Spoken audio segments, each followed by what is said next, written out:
We are live talking about Torchwood again. They keep killing Suzie, and surprisingly finding that I remember watching a lot of Series 1 of Torchwood on or around when it came out. I've seen a lot of these episodes like years ago, and am just now recalling them. And I remember liking this one, and I'm pleased to say that for the most part it holds up. How did you feel about it? I really didn't care for it. It's kind of there for me. I just didn't connect with it at all. I don't know, that seems to be kind of a thing for you with this series. And Yeah. that there are particular things that I've picked up on thematically, character arc wise, that have been going throughout the series, hmm and you haven't jived with those as much. And so I'm like looking out for them in episodes like this, and so when I pick up on them, they enhance the experience for me. Only episode that I liked was the last one, and so far that's been it. Wow. Yeah. Even that isn't something I probably wouldn't need to have in my life again, but it was a nice little experience for the time. Well, I don't know. What I like about this one, so the premise is they're working with the police in this episode, and there's like a bunch of murders going on, and the murders are like leaving calling cards for Torchwood. So they're like, okay, we gotta fix this before it reflects badly on us. Let's resurrect these guys who maybe have some clues to what's happening. And eventually the clues lead them to Suzie. And they're like, dang it, Susie's the only one who can fix this and she's dead. We can't bring her back, but hey, Gwen is surprisingly good with this resurrection gauntlet. Let's let her do it. She does it, and Suzie comes back, and surprise, it's pretty much permanent. Like she is now permanently resurrected, and they kind of have to deal with, oh wow, Susie's back. We basically replaced her with Gwen. How are we going to go about that? Compared to the other ones, I will say I think this one's a little better, but I don't know, like I said, I just think this show's just not for me. Possibly. But I do remember a few episodes coming up that I did like generally enjoy. Hopefully, Hmm. it will get better as it goes. But Well, what do you think about Suzie as a character? I think that Susie is kind of flat as her own person. I hmm think she's really, really interesting as a foil to Gwen.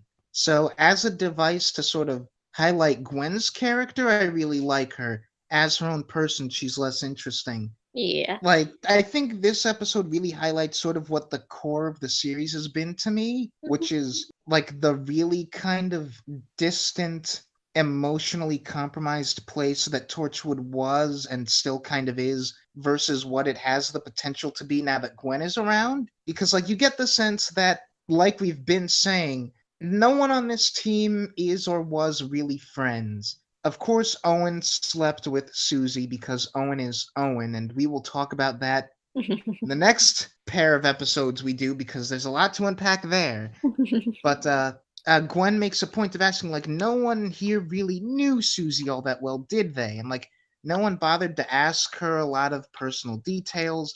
They were all just kind of distant coworkers. And Gwen is different from Susie in the sense that she is, like, more emotionally open, more empathetic. She's willing to, like, form actual relationships and make the team more of an actual friend group. And so that's where we reach at the end, where Susie's like, she's better than me. Not like she's better at the job, but she's a better person. And so, of course, she should stick around. Yeah, I think And, like, this is one of the reasons why I kind of get the impression like a lot of these people are kind of bad people is because they seem like they're just so distanced from any humanity a lot of the times. Like, you work with these people for how long and you guys don't like any actual connections with each other. And only when Glenn tries to, push you guys together, then you finally try to do some stuff. well, as we will find out, and as we can already assume with Jack and Yanto, these are all very broken people. It had tons of baggage.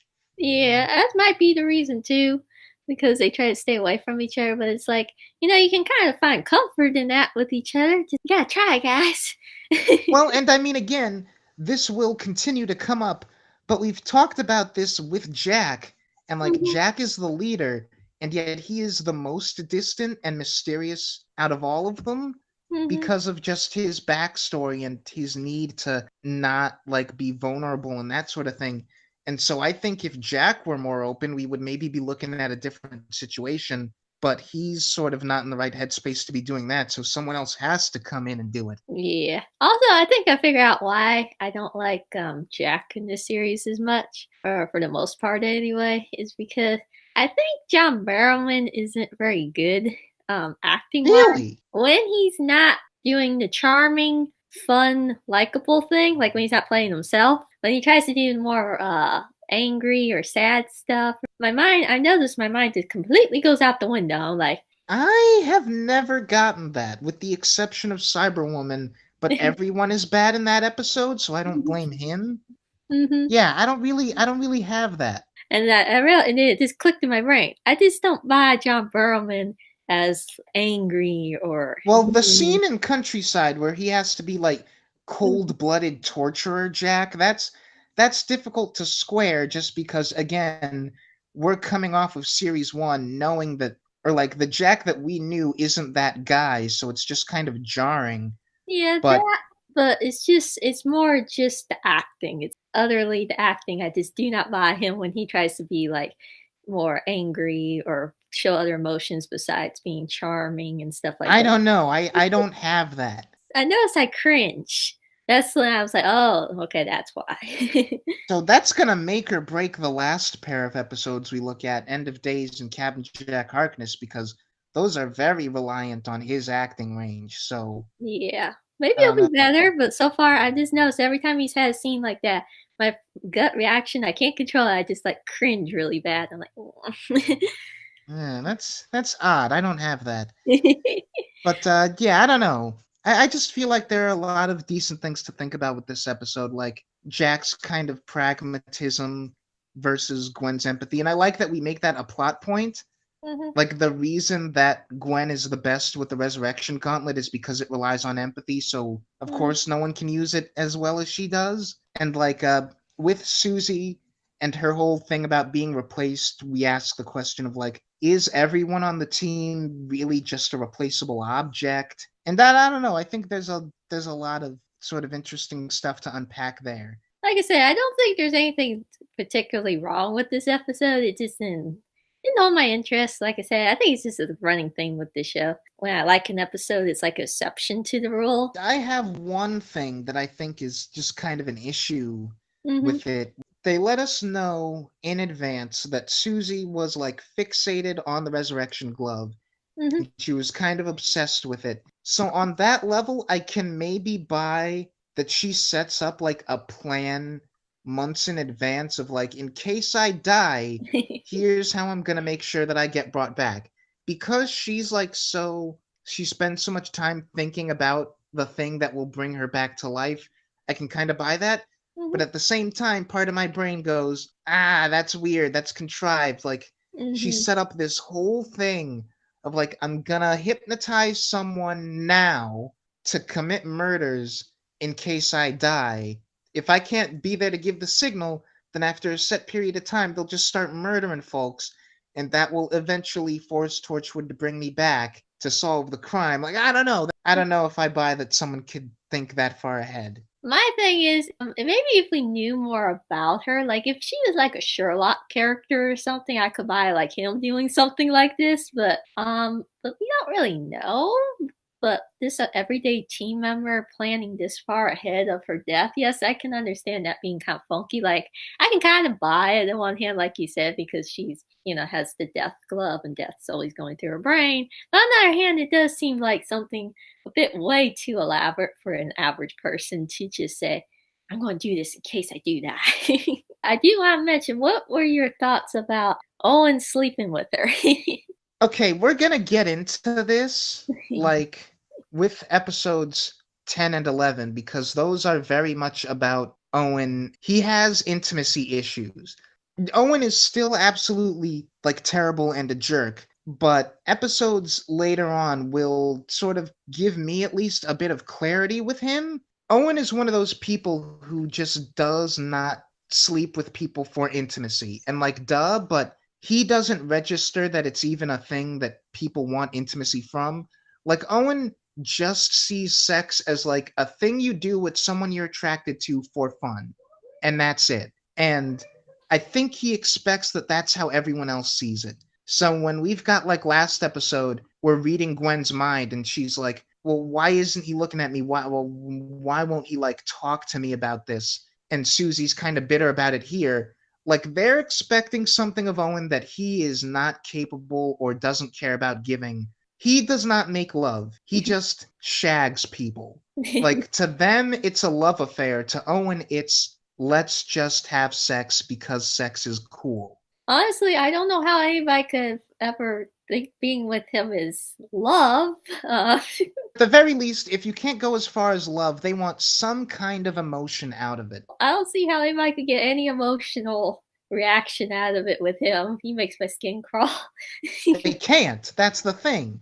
They want something like that, but they can't. They just have good sex, and they want more than that. Yeah. If I had to work with him, I would have the pepper spray on hand all the time. Now, There's a lot to unpack there. But, like, the point is, Owen has a lot of emotional walls that he is not ready to drop, and that will be even more tragic in Series 2 when we find out exactly why that is. But for right now, we just know Owen is a closed off individual. He has sex because he likes sex, because sex is fun and feels nice, and no one else is really thinking on that level. and I do not remember most of his character arc. Well, that'll be interesting to see how that unfolds. Hopefully, it'll unfold better than I remember. Episode after next, it will really like kick off into full gear.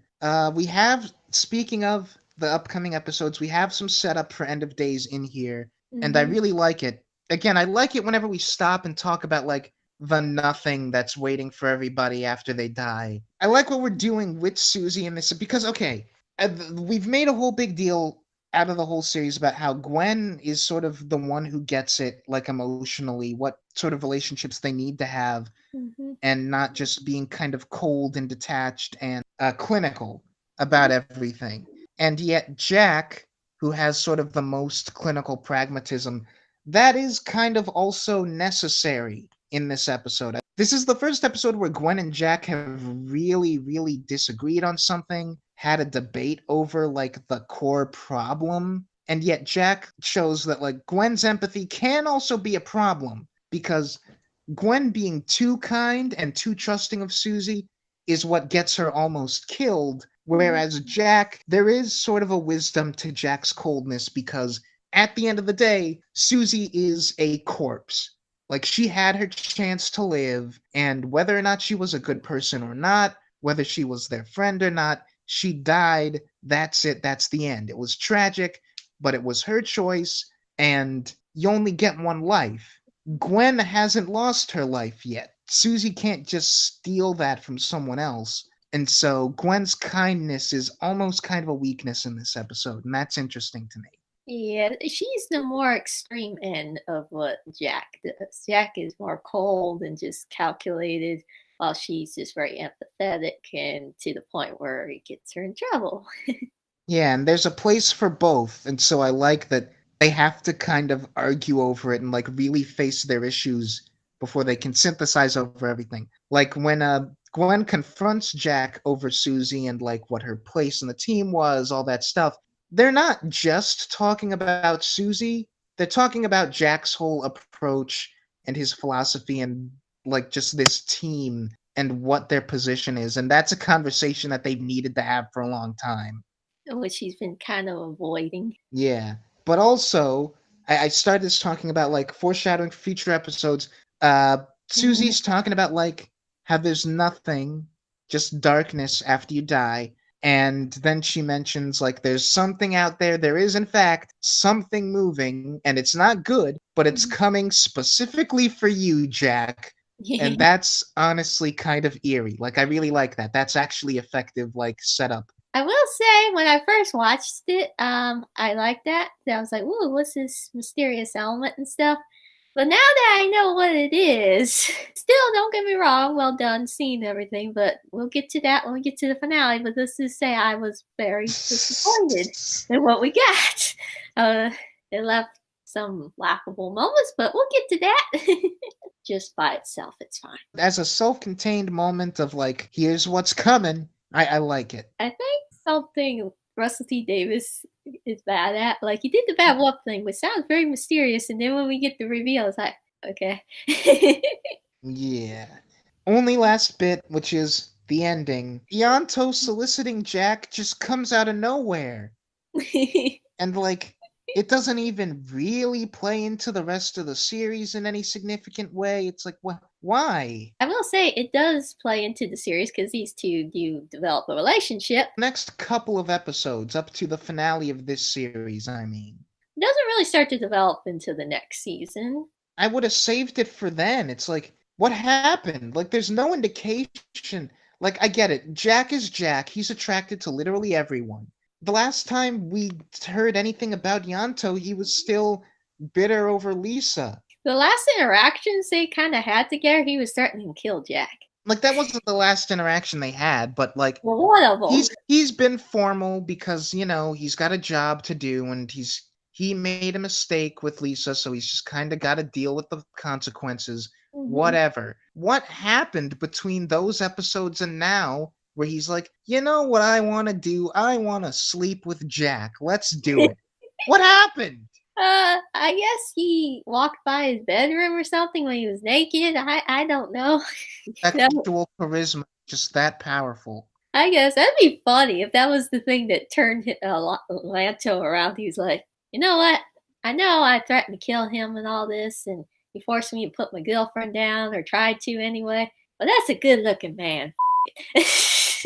That's just such a weird note to end this story on. Like, I genuinely don't get it. Especially since Yanto's not a major player in this episode. Yeah, it's just kind of thrown in there at the very, very, very end. For the most part, it's not like a great episode, but I think it says some interesting things. It's a decent, like, use of that premise. I would have liked to know more about Suzie and her dad, because it's a really nice twist when it's like she's here to kill him and she's like sending him into the dark. That's worth coming back for. And there's something twisted about that. She planned this whole thing out. Once you've experienced this universe's version of death and then you come back, would just be so desperate to stay because it's like anything is better than nothing. So like if she has to kill Gwen to stay alive, then good person or not, like that kind of desperation will make her do it. But also, it's just so twisted that like she's planning this far in advance. Is like, if I die, I have to make sure that I can at least come back long enough to kill my dad. On the one hand, I kind of don't want to know what the context for that is. It's more fun to imagine. On the other hand, I kind of want to know what the context for that is. There's a lot of deep issues there. I'm just going to say that. If I do die,